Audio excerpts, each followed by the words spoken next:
compartir la pantalla.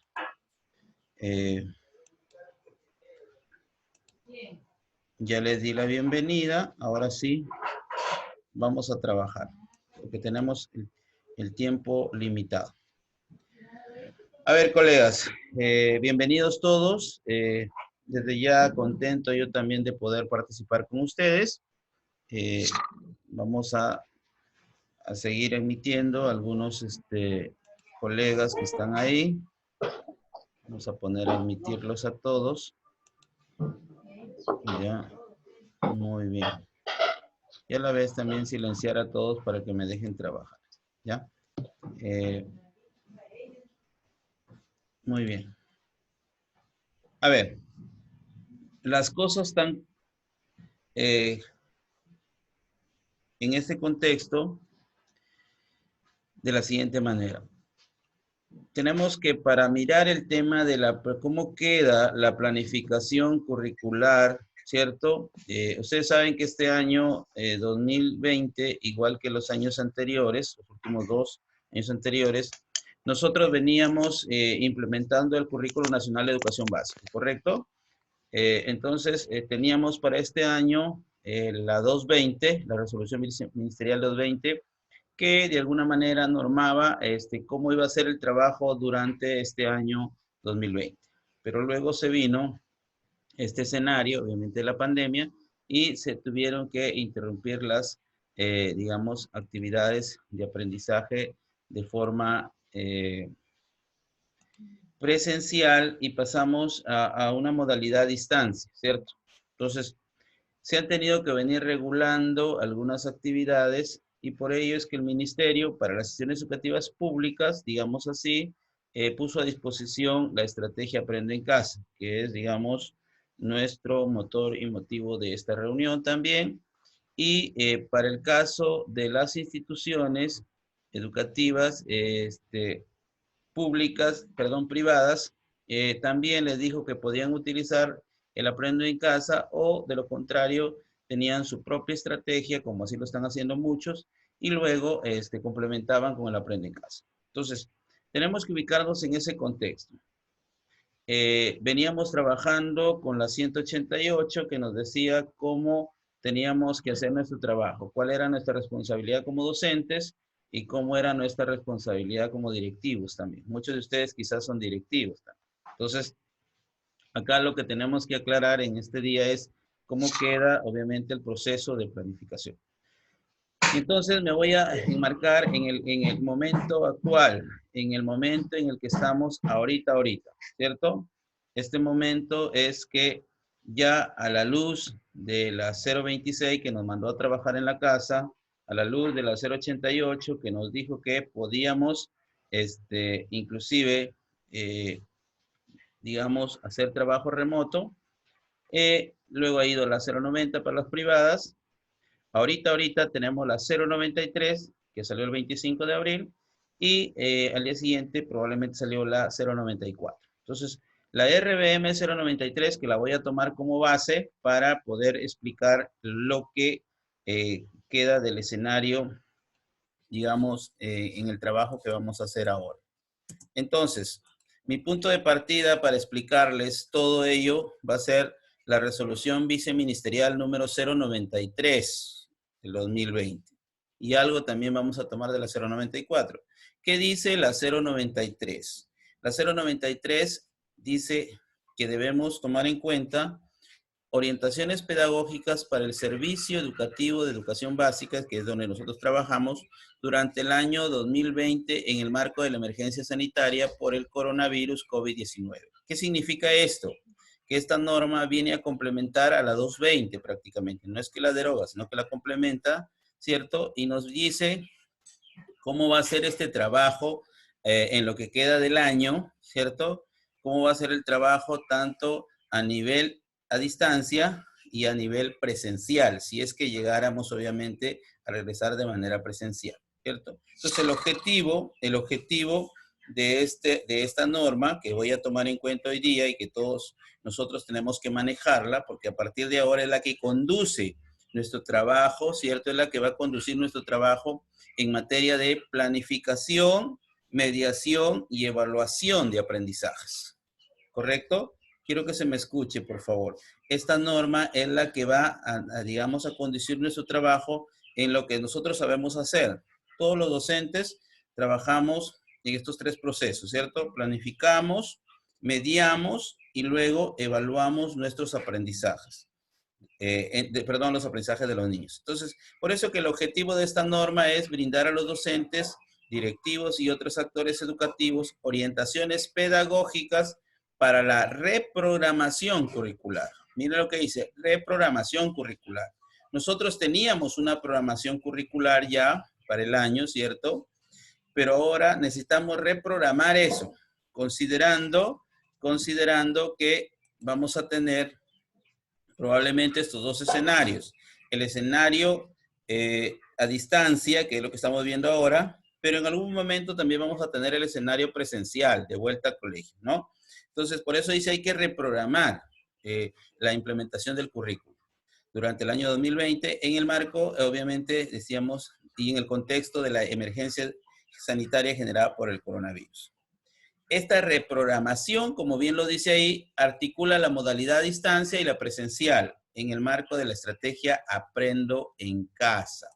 En el marco de la estrategia Aprendo en Casa. Entonces, para nosotros, los que estamos en el sector público, obviamente nuestro punto de partida es el Aprendo en Casa. Nadie debe trabajar, los que estamos en lo público, fuera de este entorno que se llama Aprendo en Casa, ¿cierto? De esta estrategia.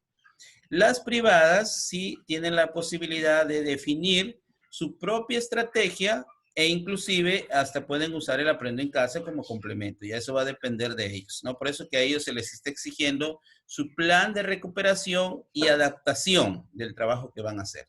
A la luz de la 090, que salió para ellos, y ahora con la 093 y la 094. Nosotros, como sector público, tenemos que trabajar en base a la 088, a la 093 y a la 094, que son las dos últimas que han salido recientemente.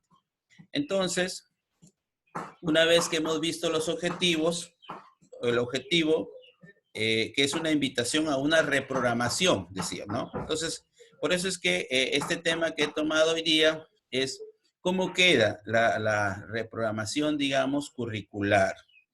Entonces acá lo que vamos a ver es que esta norma primero nos plantea,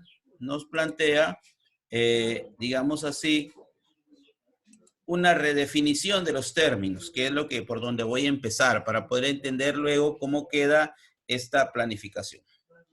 Aquí ya se nos ofrece este concepto, ¿cierto? Este concepto que es el acompañamiento al estudiante. ¿Qué significa el acompañamiento al estudiante? ¿Cómo tenemos que empezar a mirar?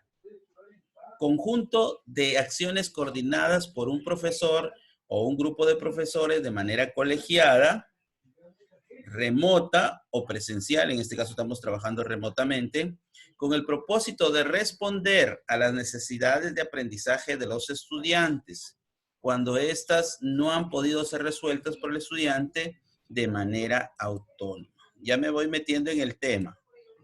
¿Qué quiere decir, profesor? Acompañar al estudiante no es solo llamarle y decirle, hijito, miraste la televisión, ¿te pareció bonito o no te pareció bonito? No, no. Basta ya de preguntas cerradas. Necesitamos hacer ese acompañamiento con preguntas abiertas, ¿cierto? Que generen aprendizajes y al menos desarrollar las 3 habilidades de pensamiento superior. ¿A qué me refiero? Al razonamiento, a la creatividad y al pensamiento crítico, ¿cierto? Y entonces, porque el acompañamiento al estudiante ahora, es más, tiene que promover, ¿qué tiene que promover? Que el estudiante desarrolle procesos autónomos de aprendizaje, ¿cierto? Entonces ahí tenemos que el acompañamiento al estudiante va más allá de una simple llamada, una simple consulta y decirle qué le pareció la clase o hacer preguntas cerradas. Necesitamos comenzar de alguna manera a retroalimentar también eso que está haciendo. Por eso dice, con la finalidad de responder a las necesidades de aprendizaje, cuando estas no han podido ser resueltas por el estudiante de manera autónoma, ¿cierto? Muy bien. Por ello es que también se nos presenta el otro concepto, adaptación. ¿Qué significa adaptación? Porque se nos ha pedido un plan de recuperación y adaptación al caso de las privadas y nosotros también tenemos que adaptar, digamos, esa programación que teníamos. Ajuste de la propuesta educativa para responder pertinente y oportunamente a las diversas características y necesidades educativas de los estudiantes, ¿cierto? De los estudiantes. Disculpen, vamos a tener que seguir silenciando a todos. A ver, entonces se hace necesario adaptar. Y luego viene este concepto que ya es familiar con todos nosotros, el aprendo en casa. Para nosotros, los del sector público, el aprendo en casa, que es la estrategia, ¿cierto?, del ministerio, debe ser nuestro desayuno, almuerzo y cena. Y todos sabemos, y aquí vamos a ver más, el aprendo en casa tiene, obviamente, características de plataforma como tal, tiene características de emisión por televisión a través de los videos y también los audios a través de la radio, ¿cierto? Entonces tiene como 3 escenarios ahí. Entonces, esta estrategia que plantea actividades que el estudiante podrá realizar desde su hogar, ojo, plantea actividades, no dice plantea sesiones, ¿cierto? Plantea actividades, es un tema que hay que, porque está en discusión eso, obviamente. Plantea actividades que el estudiante podrá realizar desde su hogar para avanzar en el desarrollo de sus aprendizajes. Esta estrategia hace uso de la web, dijimos, de la radio y la televisión para llegar a todos los estudiantes del país y está organizada por niveles, ciclos, grados, edades, según la modalidad. Las instituciones educativas privadas, y dijimos, pueden utilizarla o no. Muy bien. Seguimos redefiniendo este nuevo escenario. Domicilio o lugar de aislamiento domiciliario, ahí está. Lugar habitual, de residencia habitual u otro lugar en que se encuentre la persona, en este caso los profesores o los estudiantes, ¿no? A causa del COVID-19. La educación presencial, ahí está conceptualizada, ¿cierto? Que es lo que no estamos haciendo ahora, presencia física, porque lo que estamos ahora es educación a distancia o educación no presencial. Es aquella en la cual el estudiante no comparte el mismo espacio físico con sus pares, o sea, y los docentes. Por tanto, la enseñanza se realiza a través de medios de comunicación, pueden ser escritos y tecnológicos, donde el estudiante consulta las fuentes de modo autónomo a fin de adquirir los conocimientos, competencias y actitudes que estima válidos para su progreso y formación. En ese escenario estamos ahorita, ¿no? En esa modalidad, perdón, de educación a distancia. También está conceptualizado acá evidencias de aprendizaje. Ustedes saben que en la 025, la RBM 025 del año pasado, teníamos conceptualizado evidencias de aprendizaje, actuaciones o producciones, ¿cierto?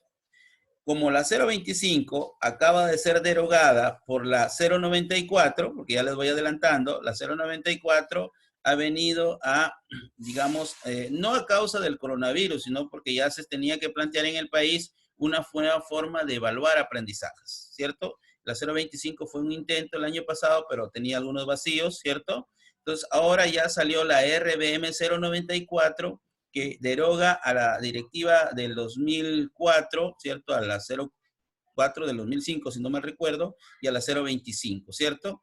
Entonces, ahora sí hay un nuevo planteamiento de evaluación de competencias, que será motivo quizás de otra reunión o en el curso que vamos a hacer también de trabajarlo ahí, la 094. Pero aquí lo que yo quiero decirles a ustedes es que evidencia de aprendizaje para este escenario en el que estamos ahora, ¿cierto?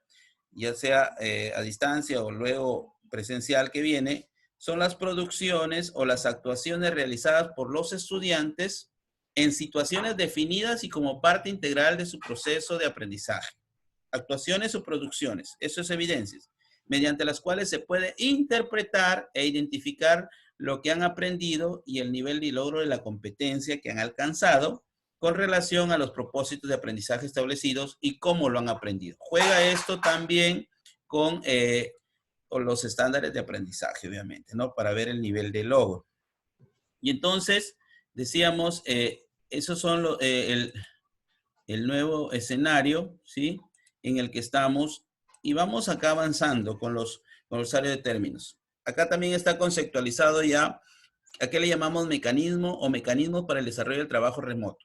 Y aquí he subrayado son los medios informáticos, de telecomunicaciones y análogos, internet, telefonía, otros que estamos usando en este momento, ¿cierto? Porque mucho lo estamos haciendo por mensajes de texto del celular, WhatsApp, o utilizando Facebook, Skype, Zoom, y varios medios, herramientas de comunicación que hoy día vamos a repasar también. Aquí está conceptualizado qué significa ser mediador del aprendizaje. Persona que está en interacción con los estudiantes y realiza acciones educativas que favorecen el desarrollo de competencias. Obviamente dice acá no necesariamente su docente, o sea, porque ahorita tenemos también, ustedes saben que en el magisterio tenemos personal, y sobre todo en secundaria, que no necesariamente son pedagogos, pero que sí nos están ayudando en este proceso, ¿cierto? Está planteado lo de necesidades de aprendizaje, ¿cierto? Como requerimiento de los estudiantes. Está planteado las necesidades educativas especiales, sigue ahí porque tenemos ahorita también para ellos un programa. Y luego viene, es subrayado acá, el portafolio, ¿cierto? ¿Qué es el portafolio? Porque ustedes saben que en este escenario se nos ha mandado que el estudiante debe de tener su portafolio de las actividades que realice.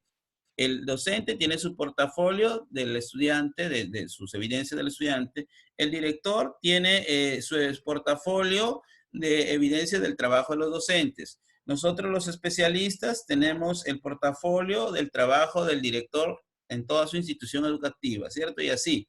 Entonces, colección de producciones realizadas por los estudiantes. A nivel de estudiantes, el portafolio es esa colección de producciones realizadas por los estudiantes que va a servir como base para examinar los logros, las dificultades, los procesos y los progresos en relación al desarrollo de las competencias. Quiero decirles ya, irles adelantando, colegas, que para efectos de este nuevo escenario de planificación curricular, para este año y lo que viene, se tiene que dar prioridad a la evaluación formativa. Así que vayámonos olvidando un poco ya de la evaluación sumativa, de esa evaluación que solamente buscaba averiguar quién sabe más, quién sabe menos, ¿sí? Quién tiene los conocimientos, quién no los tiene, ¿cierto? Entonces, acá lo que se quiere es garantizar que todos aprendan, obviamente. Y por eso es que la hermana de la evaluación formativa es la retroalimentación. Entonces, ahora sí, después de haber conceptualizado, ¿qué nos dice ya como aspecto general esta norma? Quiero que vayan viendo esta parte. Tenemos que reprogramar este año escolar, ¿cierto? Que termina el 22 de diciembre. Hasta el momento esta norma plantea que debe terminar el 22 de diciembre, ¿cierto? Porque inicialmente a raíz de la pérdida se decía nos vamos hasta enero. Pero aquí dice hasta el 22 de diciembre, salvo que podría extenderse si fuera necesario, dice también, ¿no? Entonces, es una de las primeras consideraciones. Ahora, ¿qué va a pasar con los estudiantes, digamos, que no tienen acceso todavía? Obviamente ahí hay un pequeño vacío, ¿cierto? Estamos intentando lograr incorporarlos a la estrategia, pero si no fuera posible, ahí también hay una capa. Ellos tienen que sí o sí, digamos, cuando venga la etapa presencial, incorporarse. Pero quiero irme a algo que he ido subrayando acá.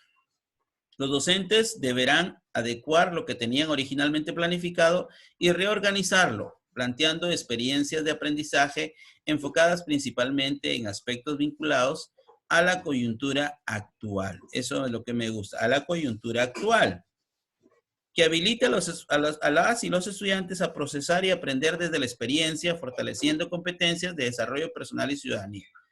¿Qué significa? Les voy adelantando. Para este año, nos guste o no, pero lamentablemente no vamos a poder desarrollar las 31 competencias en secundaria, las 30 en primaria y las 14 en inicial. Ya es difícil, no vamos a poder hacer eso. Hay prioridad de desarrollo de competencias, que lo plantea esta norma y que ya les voy a presentar luego la matriz de